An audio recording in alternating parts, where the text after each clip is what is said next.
जगत के पालनहार भगवान श्री कृष्ण का जन्म भादो मास के कृष्ण पक्ष की अष्टमी तिथि को रोहिणी नक्षत्र में मध्य रात्रि के समय हुआ था। प्रत्येक वर्ष हम इसी दिन भगवान श्री कृष्ण का जन्म बहुत ही उत्साह से और बहुत ही धूमधाम से मनाते हैं। जन्माष्टमी के व्रत करने का क्या नियम है और जन्माष्टमी का जो सेलिब्रेशन होता है, जो उत्सव होता है, हम इसे किस प्रकार बहुत ही आसानी के संग मना सकते हैं, चाहे हम व्रत कर रहे हैं चाहे हम व्रत नहीं कर रहे हैं। इसी से संबंधित आज हम इस वीडियो में बात करेंगे। नमस्कार दोस्तों, मैं पूनम पांडे आप सभी लोगों का शक्ति कुंज चैनल पे बहुत बहुत स्वागत करती हूँ। 2023 जन्माष्टमी से संबंधित मैंने एक वीडियो और अपलोड किया हुआ है। इस वीडियो को देखने के पश्चात उस वीडियो को आप अवश्य देखिएगा, क्योंकि वो वीडियो भी बहुत ही महत्वपूर्ण है।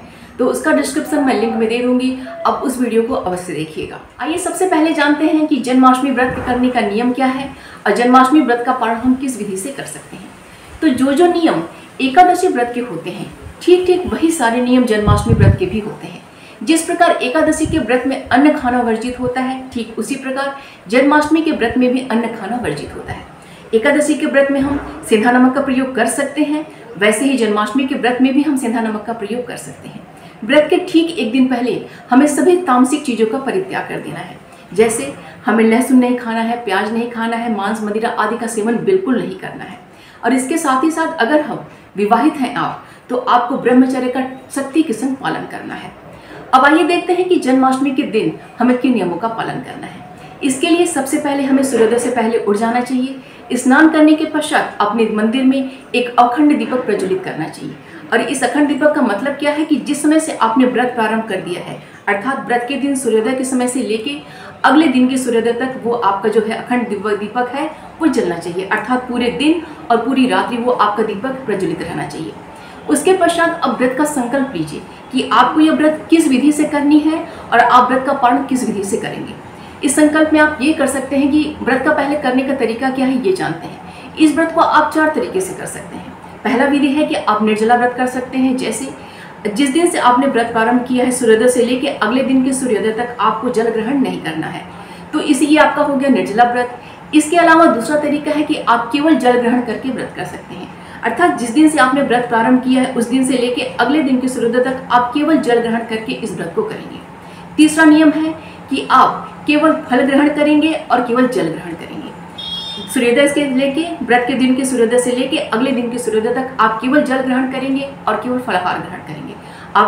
आप फल का जूस भी ले सकते हैं और आप फल भी खा सकते हैं। इसके अलावा चौथा नियम है कि आप जल भी ग्रहण कर सकते हैं, फल भी खा सकते हैं, सेंधा नमक का प्रयोग भी आप कर सकते हैं। और इसके साथ ही साथ व्रत में जो खाने योग्य चीज़ें होती हैं, जैसे मूंगफली है, मखाना है, कुट्टू का आटा है, सिंघाड़े का आटा है, जो भी व्रत में खाए जाते हैं वो सारी चीज़ों का आप सेवन कर सकते हैं। तो इस 4 विधियों में से कौन सी विधि आपको अपनानी है, उस विधि को संकल्प में आपको बोलना है कि इस विधि से मैं जन्माष्टमी का व्रत कर रही हूँ या करूँगा। और इस व्रत का पारण आप किस विधि से करना चाहते हैं, इसका पारण 2 तरीके से होता है। कुछ जगहों पे लोग जिस दिन से व्रत होता है उस दिन के सूर्योदय से लेके मध्य रात्रि तक, जब भगवान श्री कृष्ण का जन्मोत्सव मना लिया जाता है, तब तक व्रत का पालन कर लेते हैं। और जन्मोत्सव मनाने के पश्चात जो भगवान श्री कृष्ण को भोग लगा रहता है, उसी भोग से वो अपने व्रत का पालन करते हैं। ये तो हो गया पारण का एक विधि। दूसरा विधि ये है कि कुछ लोग सूर्योदय से लेके, जिस दिन का व्रत है उस दिन के सूर्योदय से लेके अगले दिन के सूर्योदय तक वो उस दिन व्रत करते हैं, सूर्योदय के पश्चात ही वो व्रत का पारण करते हैं।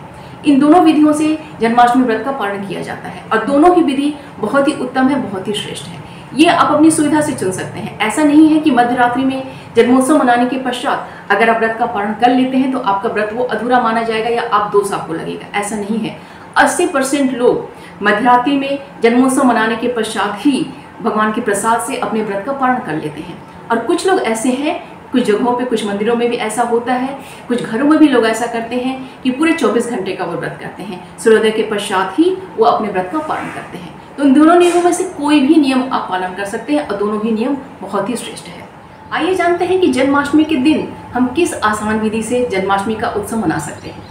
तो इस दिन सबसे पहले आपको सूर्योदय से पहले उठना है, स्नान ध्यान करके अपने मंदिर में अखंड दीपक प्रज्वलित करके व्रत का संकल्प लेना है कि किस विधि से आप व्रत करना चाहते हैं। उसके पश्चात अगर आपने लड्डू गोपाल की मूर्ति रखी हुई है तो आप अपने लड्डू गोपाल को पंचामृत से अभिषेक कीजिए।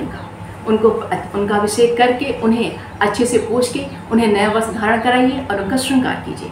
इतना ध्यान रखिएगा कि जन्माष्टमी के ये दिन भगवान श्री कृष्ण के लिए 2 नए वस्त्र खरीदेगा, एक सुबह के लिए और एक संध्याकालीन के लिए। तो सुबह में जो आपने नया वस्त्र लाया है उन्हें पहनाइए, उनका श्रृंगार कीजिए और उन्हें माखन और मिश्री का भोग लगाइए, क्योंकि भगवान श्री कृष्ण का सबसे प्रिय है माखन और मिश्री। आप उन्हें भोग लगाइए।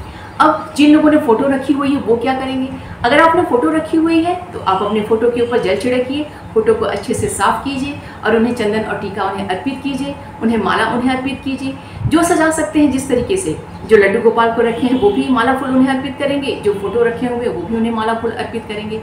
उन्हें सजा के और उन्हें माखन और मिश्री का भोग लगाइए। अगर आप स्टूडेंट हैं, अगर आप ऑफिस गोइंग हैं, अगर आप मिश्री का तो व्यवस्था कर लेंगे आप, लेकिन माखन का व्यवस्था करने में आपको दिक्कत आ रही है, तो फिर ऐसी स्थिति में आप उन्हें फल का भोग लगा दीजिए। मार्केट से आप कोई अच्छी मिठाई लाके आप उसका भोग लगा दीजिए। देखिए, इसमें कोई ऐसा नियम या कोई बाध्यता नहीं है कि मुझे इसी चीज़ का भोग लगाना है। माखन और मिश्री उनका सबसे प्रिय वस्तु है।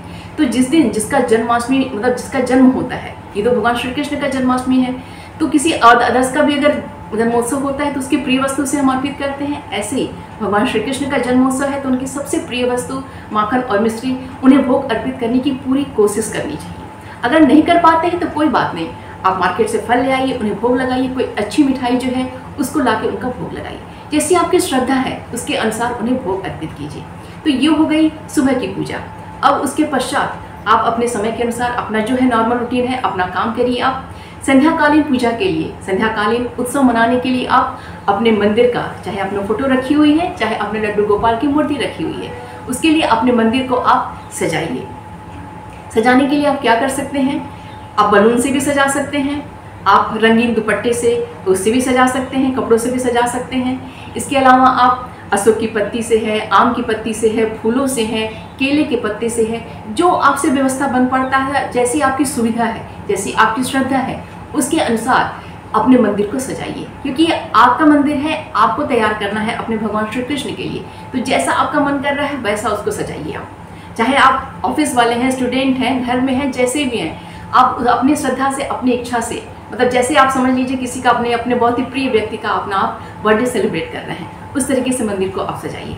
संध्या काल में पुनः आप अपने लड्डू गोपाल को पुनः अभिषेक कीजिए। अगर आपने दक्षिणावर्ती शंख रखा हुआ है तो उस दक्षिणावर्ती शंख से आप उनका अभिषेक कीजिए। जल से कीजिए, दुग्ध से कीजिए, शहद से कीजिए, जो दही से कीजिए, जो आपके पास व्यवस्था है। नहीं कुछ है तो केवल जल से कीजिए, नहीं कुछ केवल दुग्ध से कीजिए, जल से कीजिए, जो मिल जाता है उसी से कीजिए।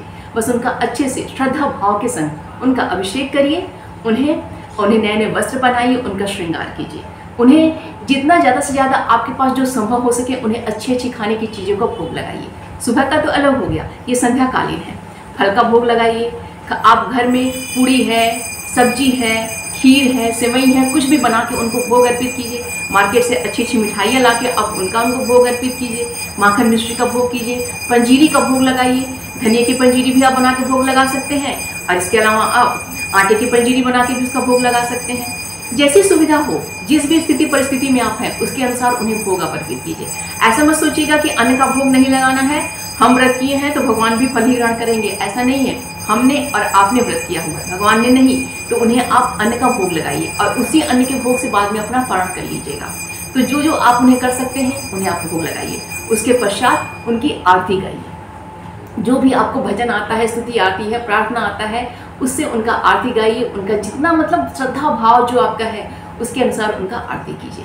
आरती वारती करने के पश्चात उनका झूला हमेशा व्यवस्थित करके रखिएगा। अगर आपने लड्डू गोपाल रखी हुई है तो लड्डू गोपाल को झूले पे उन्हें अच्छे से व्यवस्थित कीजिए और उन्हें रख दीजिए। घर में जितने भी लोग हैं उन्हें झूला झुलाएं, उनका गान करें, गुणगान करें, जैसे भी करें, बस सिंपल ढंग से उनका मनाइए।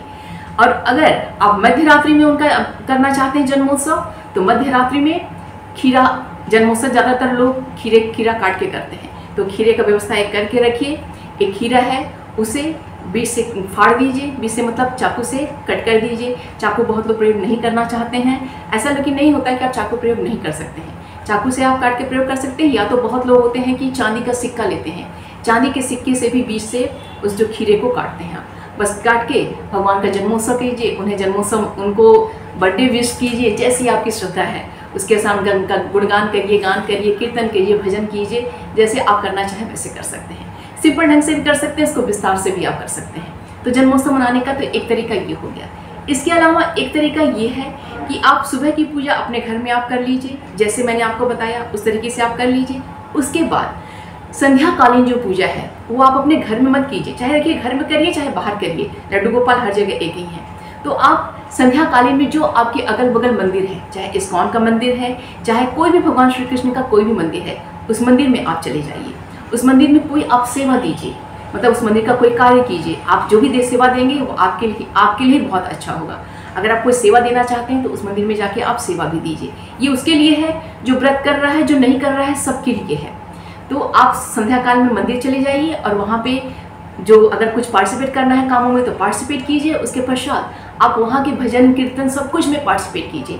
और रात्रिकालीन तक, जो मध्य रात्रिकालीन तक जो उनका जन्मोत्सव वहाँ मनाया जाएगा, तब तक वहाँ पे भजन कीर्तन सब कुछ करिए, सब कुछ एंजॉय करिए और जन्मोत्सव वहीं पे मनाइए। उनका जन्मोत्सव मना के वापस जब अपने घर आइए तो अपने लड्डू गोपाल जो आपने रखी हुई है उनको पुनः बर्थडे विश कीजिए, उनका झूला थोड़ा सा हिला दीजिए, बस हो गया आपका जन्मोत्सव। आप बाहर घर में भी कर सकते हैं आसान तरीके से, आप मंदिर जाके भी इसको बहुत ही आसान तरीके से कर सकते हैं। बस इंजॉय करना है, जन्मोत्सव अच्छे से श्रद्धा के संग इसे सेलिब्रेट करना है। दोनों तरीके से कर सकते हैं। उसके पश्चात अपना पारण या तो मध्यरात्रि में कर लीजिए या तो फिर सूर्योदय के पश्चात अपना पारण कीजिए। आप उम्मीद करती हूँ दोस्तों कि यह वीडियो आप सभी के लिए बहुत ही उपयोगी साबित होगा।